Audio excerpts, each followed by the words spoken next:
Welcome back to the Pacific Office Automation Postgame Scoreboard Show. Ryan Buckley, Will Ortner, Jordan Schultz here with you. The Ducks victorious 24-14 over the Idaho Vandals. Didn't necessarily look the way we would have expected it to. And we do have some questions coming in on the Vancouver Ford text line, 503-8646-FAN. That's 503-8646 326. There we go. And the question is this: can you please talk about Dillon Gabriel and why he was so scared to run the ball today?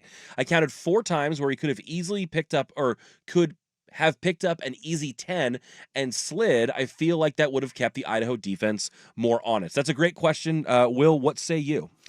I think there are 2 things here that could be true. One, I think that Coach Stein doesn't want his quarterback to run as much. He feels like, and the way that this offense is designed is more of it's a newer version of a pro-style offense. He wants the quarterback, in this case it's Dillon Gabriel, to go through reads. Where's your 1 option? Where's your 2 option? Where's your 3 option? Pre-snap, hey, determine what kind of coverage they're in. How do you beat it? Boom.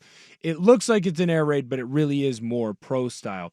And so in that pro-style belief, they don't want the quarterback running as much because of a preservation. I also believe that after year 1, where Coach Dillingham had Bo Nix run a lot more, remember, in your rivalry game, in a big key spot, your quarterback got hurt, and it all went... He was on the sideline for a 4th and 3 that Ty Thompson had to play. Notoriously, they didn't use a timeout that they could have, but it was a really tight and tough spot, all because your quarterback was a little bit nicked up from running the ball. And he missed spots. Now, that being said, there are going to be times for Dillon Gabriel to hold onto the football and just run it yourself, right? Like last year, I want to say that Bo Nix had like an 80-yard touchdown run in one of their games early on. So there's going to be opportunities for Gabriel to run, but I think in Coach Stein's offense, not only does Coach Stein not want the quarterback to run as much, I think that after the first year, Coach Lanning doesn't want the quarterback to run as much. And so I think at times when that gets kind of, I don't want to say beat into you, but really harped on, especially I feel that it gets harped on with Dillon. I think that is going to make him a little gun shy on running. Their whole philosophy is, we already have the athlete in space, just get it to the open athlete. Now, so let me ask you this. Is there also, I guess, maybe room for improvement when it comes to identifying areas where you could run safely without putting yourself at risk? Because I think part of what this person's maybe asking is, okay, I'm not necessarily saying the parts where he would have to go and take huge contact, but could he or... It's mostly probably on Gabriel, less on the play caller, because you're talking about scramble type situations where it wasn't designed, but could Gabriel potentially improve, or could we see him run more if he's able to identify safer first downs or safer pickups, so to speak? Yes, and I think that comes with getting more and more comfortable with the offense in live bullet situations. Like, as comfortable as Dillon Gabriel can get in the offseason, and I think that Dillon Gabriel did everything that he can do to build up that chemistry and being comfortable in the offense and being comfortable with his play caller. I mean, shoot, the dude used his NIL money to buy a freaking minivan. Most kids that age are like, I'm getting X amount of money. What's the nicest sports car I can buy? Where am I going to park my Lambo? I would have done that. I would have bought a stick shift car, and I can't drive stick shift. I would have bought it and then figured it out from there. And you clearly have a kid with a good head on his shoulders who's like, I need to be around my offensive weapons as much as possible. It still changes when you get into a live game situation and live bullets are flying. And so I think that you are going to see Gabriel get more and more and more comfortable in the offense and what he can do. But I really do think that in the coaching staff's eyes, it is better for Gabriel to flip the ball out to a running back, to Jordan James, to Noah Whittington on a swing pass, than in their eyes to have him run for 10. Now, that swing pass might turn into 5, but it also could turn into a bigger play. And their eyes, we would rather have James take that hit. We'd rather have Whittington take that hit. We'd rather have Ferg take that hit on an out route or a quick hitting route. We'd rather have those guys take those hits because that's what they're built for. Gabriel is built to be in the pocket and deliver those throws, and that's what they want. That doesn't mean he can't run. Right. It just means he'll run less. And I think just picking and choosing your spots, that even if you could pick up a first down against Idaho, if there's even remotely a risk of you taking a shot that you don't need to, you don't do it. Right. And I think it can be as simple as that sometimes. You mentioned T. Ferg there for a second, Terrence Ferguson. I want to talk about the tight end position too, because Deep. not only is it deep, but I think we're finally getting our first look at the beast that is Kenyon Sadiq. Yeah. I would like for this to become the Kenyon Sadiq show by the end of the year.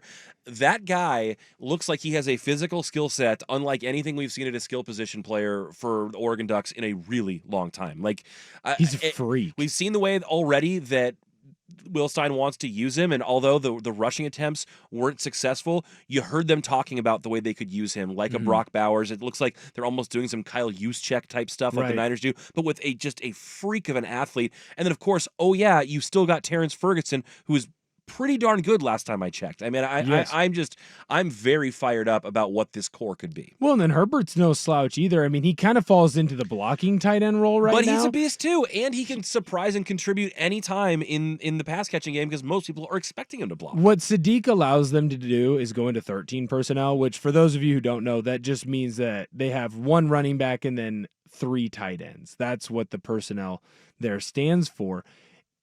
And the ability to have all 3 tight ends out, trust that all 3 tight ends can get their blocking assignments done, because when I noticed in this game, I didn't notice a lot of the tight ends losing their one-on-ones. True. Which that's a big deal, because usually if there is going to be, a run blocking breakdown, it's going to be from the tight ends. And I know that this is a little biased because I'm an offensive lineman, but when I think of tight ends, they spend 85% of their time doing their outrunning stuff, catching the ball. That's the fun things. That's what they want to do. Blocking is broccoli. You got to eat your broccoli, and they don't like to do it or do it as much. It's very clear that that's not how this Oregon offense is going to work.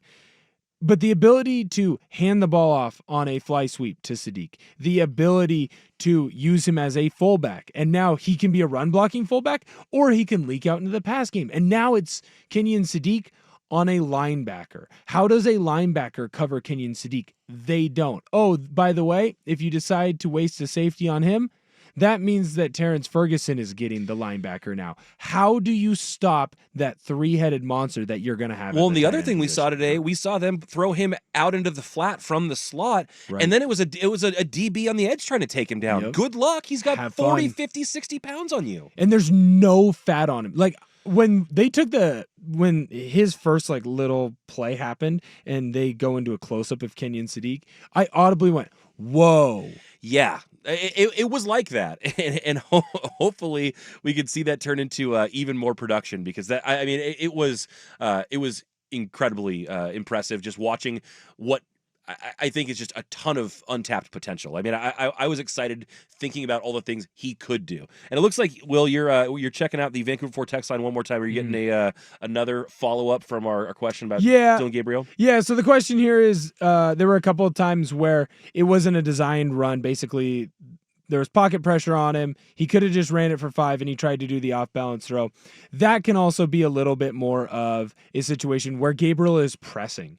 You are supposed to blow out this Idaho team. Dylan Gabriel wasn't supposed to play in the 3rd and 4th quarter. For sure not the 4th quarter. Yeah. You were supposed to see Austin Novosad and maybe Dante Moore, right? I don't know how they're going to work his stuff, because I think they still want to redshirt him. So you might not see a ton of him. He gets... he can still play in 4 games. It'd be the stupidest thing if they don't. Right. He gets 4 games, I believe, so I don't... There's funky things to do there.